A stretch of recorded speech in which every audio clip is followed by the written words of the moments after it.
One. Hello and welcome to the Property Roundup on iPropertyRadio with myself, Carol Tallon, the show where we chat to industry experts to get a view on new trends emerging within the property industry. Brought to you in partnership with the Property District, your industry communications partner. Today, I'm delighted to be joined by Patrick O'Toole, Managing Director of Meitheal Architects, with bases in Dublin, Cork and Kerry. Patrick, thank you for joining us. You're very welcome today. Thank you, Carol. It's a pleasure to talk to you. I've really enjoyed some of your other podcasts in this series, so well done. Oh, thank you so much, Patrick. Well, look, I'm delighted you're in a position to join us today. And Meitheal Architects, you've got quite a variety to the practice there. And obviously, housing is so topical at the moment. You know, we'll certainly move on to that. But you're doing some interesting work in healthcare and hospitality. You might just maybe talk us through some of the projects in your healthcare pipeline right now, because obviously on foot of COVID-19, and even before that, we could see that there was a move to increase healthcare, not just in terms of state, but primary care centres and private healthcare. So what area are you working at the moment? Again, Carol, thanks for the opportunity to come and talk to you. The healthcare piece is interesting, and you've put your finger on it. There's been a renewed impetus on the primary healthcare infrastructure post-COVID. Everyone got distracted with the emergency response to COVID, obviously. I know that's hopefully, touch wood, calming down.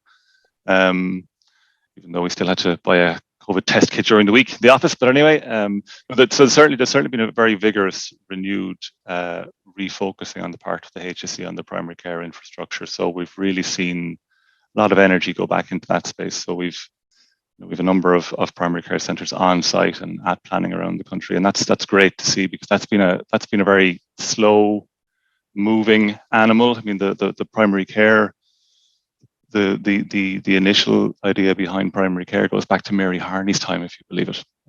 So it is wonderful to finally see the beginnings of a real commitment to relocate primary care in smaller communities around the country. Yeah, and certainly, obviously, that I mentioned there that housing is the main event, but obviously housing can't exist in isolation. We need to get the education, we need to get the primary and secondary schools, the healthcare, and all of the other infrastructure that sits alongside that. Housing is only one of the ingredients in properly placemaking a community. So you're absolutely right. Everything needs to move in tandem. I'm glad you positioned it as placemaking, because certainly that's how we would see it. In terms of housing delivery. Housing delivery is probably the simplest part if we could get the other placemaking elements and the infrastructure right.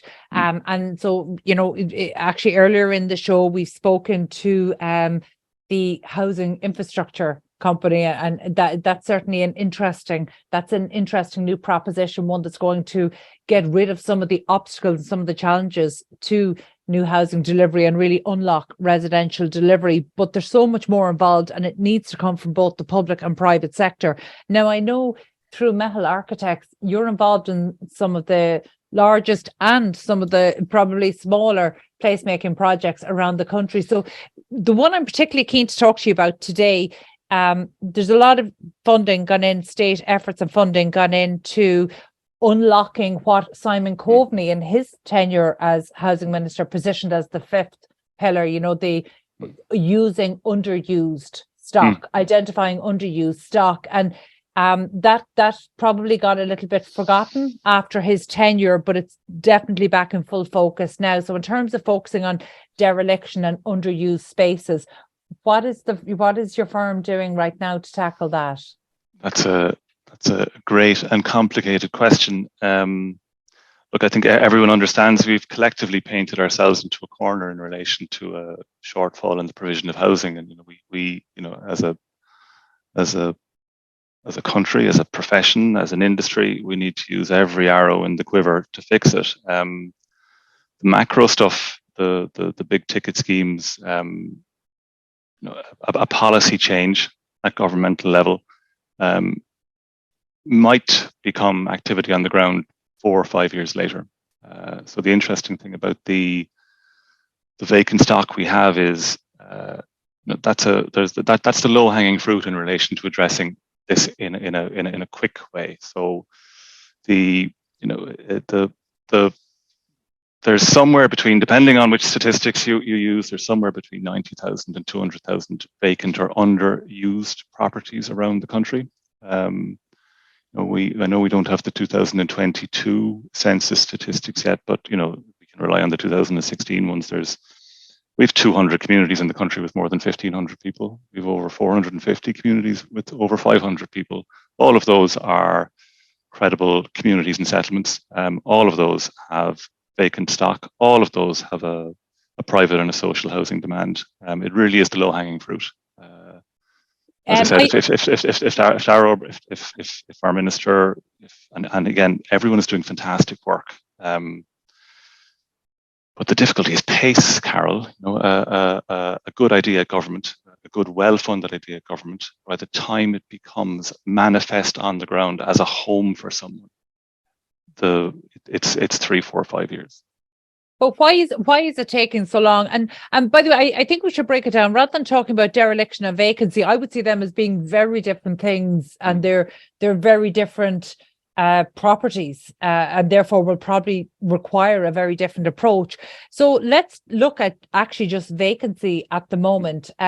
Why is it taking so long to turn those around? Because as you rightly said, actually, in terms of a housing budget, we have never allocated so much to housing. Yeah. And yet there is not just so little being delivered on the ground, but you've mentioned it there in terms of very long delays. So where are the blocks from a time when funding is being allocated to actually homes being made available and being brought back into use? Where are the delays? So specifically in relation to standing stock, be it vacant or derelict. First of all, it's availability of opportunity. I think we're stuck in a system whereby there's a bias towards penalising inactivity rather than incentivizing action. So the notion that the derelict sites register or policing vacancy or dereliction is going to unlock opportunities, that's not credible. So there's actually while we have a vast stock of vacant derelict properties, I mean the number of opportunities are few and far between, and I think that's a function of a number of different issues. But first and foremost, I don't think the industry believes that they're commercially credible or viable. Taking on an older property and tackling all of the top-down statutory approval processes is difficult. And the larger developer clients we have, would they prefer to busy themselves with a greenfield new build site, or busy themselves with all of the problems that come with difficult urban sites? It'll be the former, not the latter. Where does that feed into? But where does that feed into our sustainability strategy as a country? There's nothing more sustainable than recycling what we have. So the sustainability question is another one. When you're dealing with older buildings, there's a list of I think we have to start distinguishing between the must-haves and nice-to-haves. So if I was to bullet point an answer to your question, it's a very complicated question. But if there is an opportunity to address a vacant or derelict building in a town, village, or city, I think the fact that we have a very democratic system of planning and statutory approvals is a problem. It is the one size fits all means a smaller opportunity in a town in Tipperary has the same processes to go through than a large PRS scheme in the Greater Dublin area. So it's we speak about it often. We've my colleagues and I always bounce it around, and it's not popular to say it, but there's and it's not the job of the architect to devise policy, but certainly a defederalizing of process, and a bottom up as opposed to a top down way to get through these difficult projects would be transformative. We've been promised radical overhaul of our planning regime. Do you think that's likely at all, or are you seeing more of the same? it's again, and I don't mean to criticize anyone, because there are loads of good people in every aspect of the system, in the professions, in the industry, in the department. And again, as a practitioner on the ground, someone with my sleeves rolled up as a professional, I suppose the difficulty we see is people pulling against each other. Loads of areas of expertise, lots of energy and hard work, and different aspects, different participants in the process, very much sitting in their own silos, Carol. So the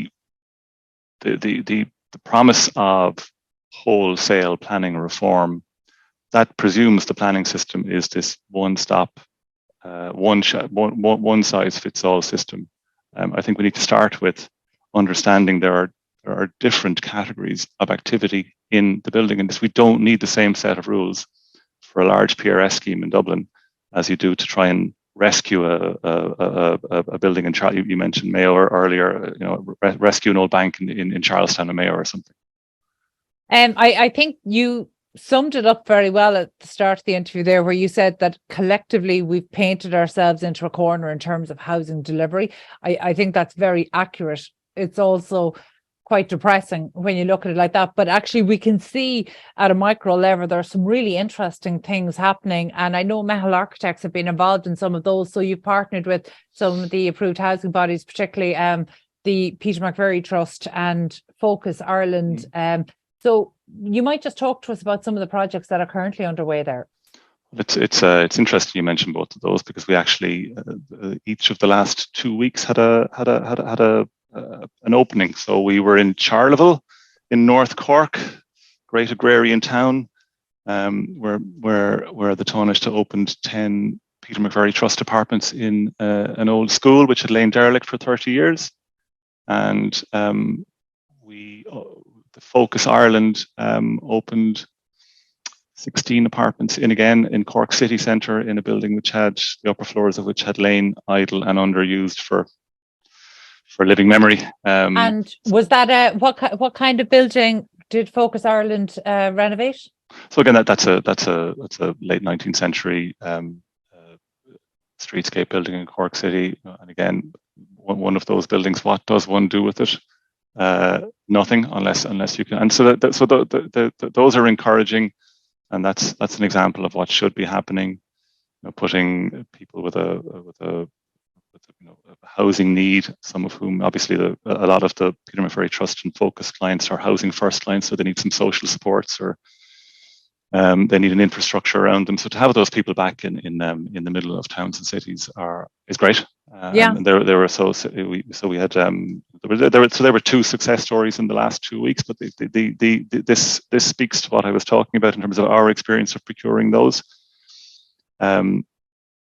Those projects are, getting a client interested in doing them is the first challenge, because they're commercially very, very marginal. And then the fact that those projects have to go through the same processes as something much more substantial is a frustration for everyone. It impacts on cost, it impacts on the commercial viability, but it impacts on the ability of those older buildings to be unlocked quickly to become housing for people who need it. So the Charleville project, start to finish, was 20 months. If we'd had a few process reprieves, it could have been 10. And the Grand Parade project is something similar. I think it's so interesting when we're seeing commercial buildings or buildings that had at one point commercial use being brought into residential use. And we've seen actually the approved housing body sector has absolutely taken the lead on this. I know Tua Housing have done some amazing projects in both Dublin and Cork like this. And I think the old school in Charleville there by the Peter McVerry Trust is a great example, because they're the types of buildings that we see in rural and regional areas all around the country. And these are projects that actually there are many residential home buyers who would have liked to take on projects like that, but actually the mortgage companies aren't as comfortable with individual buyers taking on projects like that. But we have seen a couple of examples in Tullow and other places, or in County Carlow and County Wexford, where actually old school buildings were taken over for private homes, small rural schools that might have been 2-teacher schools being taken over. But again, it's bringing back into use. And, this is not an Irish trend. Excuse me. This is very much a global trend. We're seeing with the changes in the last number of years, particularly around commercial use, that the future of the office is still very much under discussion. We know how we use office space is absolutely changing. We don't know yet where that's going to land in terms of the volume of space we use, or what that space in turn is going to look like. But what we can see globally is there's a trend to look at commercial buildings, previously office buildings, and say, can these be put into residential use, and what will it take? What will be required? And I absolutely accept what you're saying there in terms of the industry maybe seeing these as viably challenging projects to take on. That's an interesting, again, it all comes down to different categories of opportunity. We've certainly seen, and we are working on a number of those, where those older generation office buildings are very convertible to residential accommodation. Planning policy has kind of understood now that, as you said, there's either a change in how people are going to work or a desire for next generation office space. So those jaded office buildings, certainly they're all really well located, inevitably. To speak to your sustainability point, I mean, the best use of it, the most sustainable thing we can do is to reuse. So we've certainly a lot of those on, and that's been a trend for the last 6 months. So though I mean, everything is difficult in the current environment, but those aren't as difficult as those regional town buildings which are really struggling. There's always an alternative use in the city. It's a challenge to convince someone to tackle a vacant or derelict property in a secondary or tertiary settlement. So I think that's the real low-hanging fruit. If we could figure that out, if we could figure out some way to incentivize real action in people tackling those infill opportunities in those small to medium-sized settlements, that could have a transformative impact on housing numbers. We're all applauding ourselves that we might build 28,000 or 30,000 homes this year. 7,000 of those homes are going to be one-off houses in the countryside. We as a country, we build the same number of one-off houses every year, whether it's the trough of recession or the peak of Celtic Tiger. So then there's 22 or 23,000 homes left. The state in some form or other supporting 11 or 12,000 of those. We're just full stop. We're not building enough homes. We're left with a net private housing provision of 9, 10, 11,000 units per year.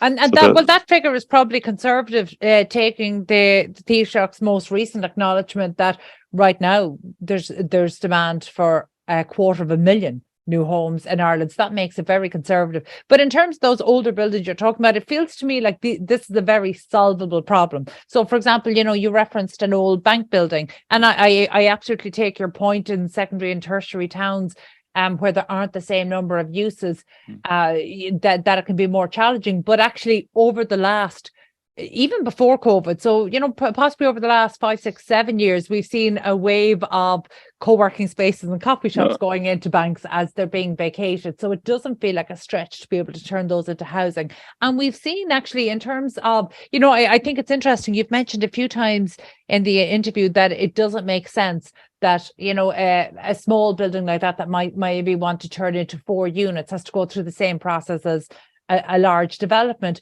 But actually, we have seen legislators acknowledge the decline of rural pubs and do something about that. So actually, is there something similar that could be done with other buildings that aren't pubs to bring them back into commercial residential use? To be fair, and again,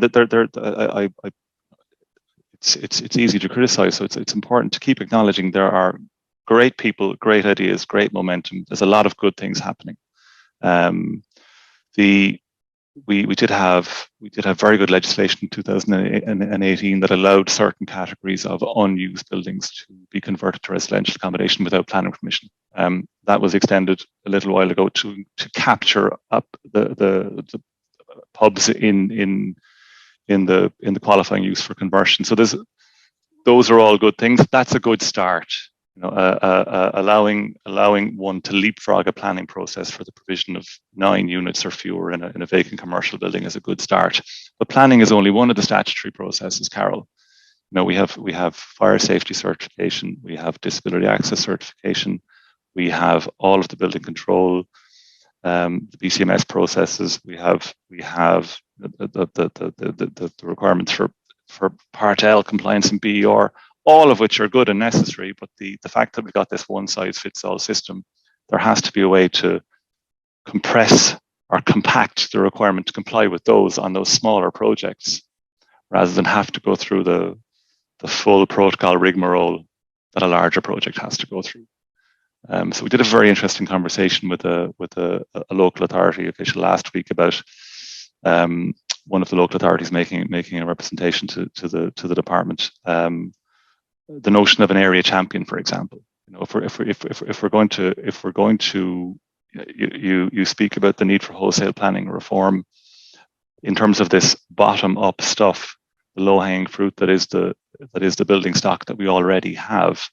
An area champion with executive powers to allow those proceed.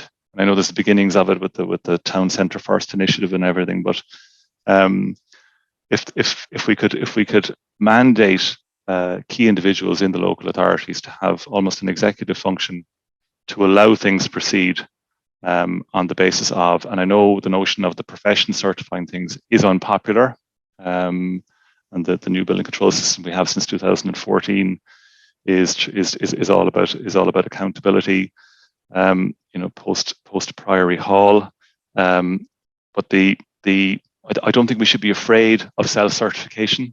Competent professionals, competent people in the industry, delivering product without the requirement to go through all of those micro processes on projects which don't. As I said, we finished 2 apartments in Tullow for the Peter McVerry Trust. It took nearly 2 years start to finish. That was an existing building. It could have been done in 6 months if there was, a more, what's the word I'm looking for? More congenial way to get through the processes.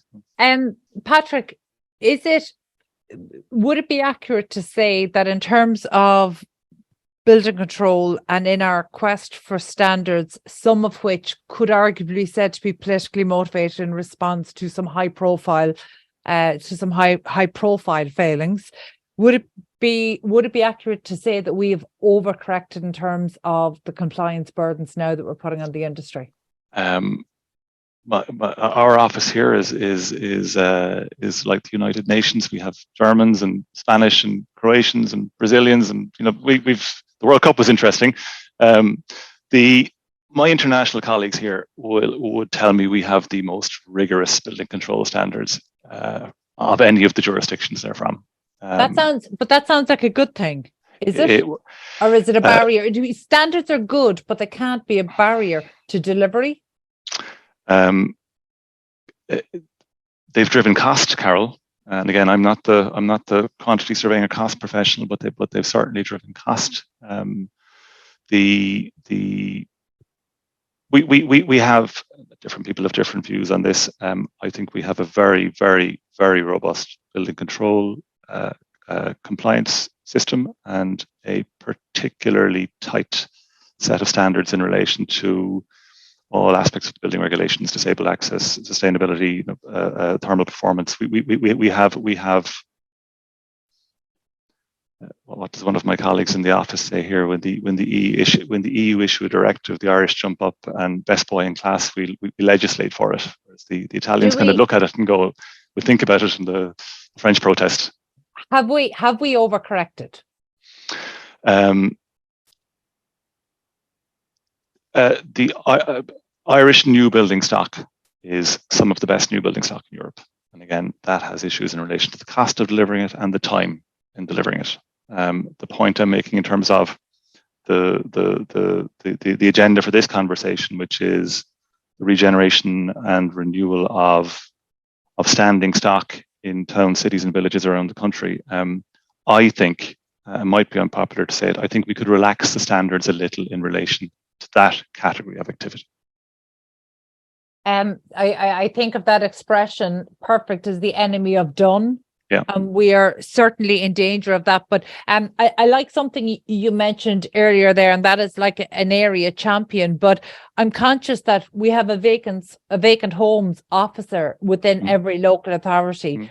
Surely that person should be our area champion. And actually, surely our elected representatives and the director of services of every local authority, surely our local authorities are our area champions. Where is the breakdown? Where's the breakdown? Where are we failing on this? Again, we spoke about it earlier. There are really talented, well-meaning people in every strand of the process, but there's a lack of joined up thinking. There's lots of good work being done that doesn't connect with good work being done in parallel. So the at a local level, it's the old analogy some of my engineer colleagues would use is the transition from the local authority being responsible for public water infrastructure to Irish Water being responsible for public water infrastructure. 15 years ago, the engineer picked up the phone to the professional in the council who knew the network like the back of his hand, and now he's dealing with Irish Water. And at that regional level where relationships and shared knowledge is important, we've lost that, I think. So the notion of in those smaller settlements we spoke about, the towns, the villages, as opposed to the Dublin, Cork, Limerick, Galway, Waterford urban centres. Someone with the knowledge of all stakeholders in the process and the individual peculiarities of the area, I think would be a very, very useful asset. So assigning someone whose job it is to, and again, unpopular to say it, allow someone in executive function to make decisions on a local level might be transformative. Look, it's an interesting one to close on. Before we finish up today, what is in the current pipeline for Meitheal Architects over the next kind of 12 to 18 months? As I said, we're really lucky. I read an obituary of Ronnie Tallon, whom I worked with as a graduate a long time ago over the weekend. His wife had passed away, actually, so they mentioned Ronnie's obituary from 2014, I think, and Ronnie Tallon said he'd never worked a day in his life. So we feel like that. We're lucky. We're doing very interesting work.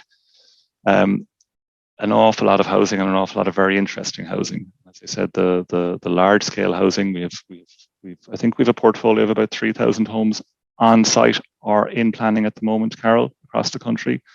Very, very busy with that, and it's a pleasure to see things finishing. But I think the things we get most satisfaction from are days like that Friday afternoon in Cork City with Sister Stanislaus Kennedy at the Focus opening, and seeing people moving in was an absolute pleasure. And people come to work, they confront difficult processes, bureaucratic challenges, and it's days like that certainly make it worthwhile. So. That's a very positive one to hear, and I think it's interesting that you note the work of Ronnie Tallon, because obviously Tallon, the name Ní Hallún actually is from the ground. So essentially, it's a family legacy that starts as potato farmers, working the land, to someone of his caliber actually transforming how we use the land. So it's a nice it's a nice journey of transition. So that's an interesting one, but also hopefully something that will give us a little bit of hope that we are going to see this turnaround. Although I absolutely take on board what you're saying about maybe the reform that is needed, and maybe that reform needs to be more at a local level or local empowerment. I think it needs to be more granular reform. We need more specific solutions. Right, like we have policy coming out our ears. We have housing for all. We have the vacancy, dereliction, and regeneration bill. We've the town centre first with the URDF. I can keep going. lots of things pulling in different directions. So no, granular reform rather than macro blue sky thinking reform. Well, yeah, hopefully, as you say, it is how it will be heard. It's not always the case, but certainly we'd like to think that could be it. And thank you so much for joining us today, Patrick. That was Patrick O'Toole, Managing Director of Meitheal Architects. My thanks to producer Carol Tallon and to the production team here at Hear Me Roar Media. If you enjoyed this episode, please be sure to subscribe to the podcast and check out all of the other construction and real estate shows on iPropertyRadio. Huge thanks to our show sponsor, Property District, your industry communications partner, for making these conversations possible. And thank you for tuning in. We'll catch you on the next episode of the Property Roundup on iPropertyRadio.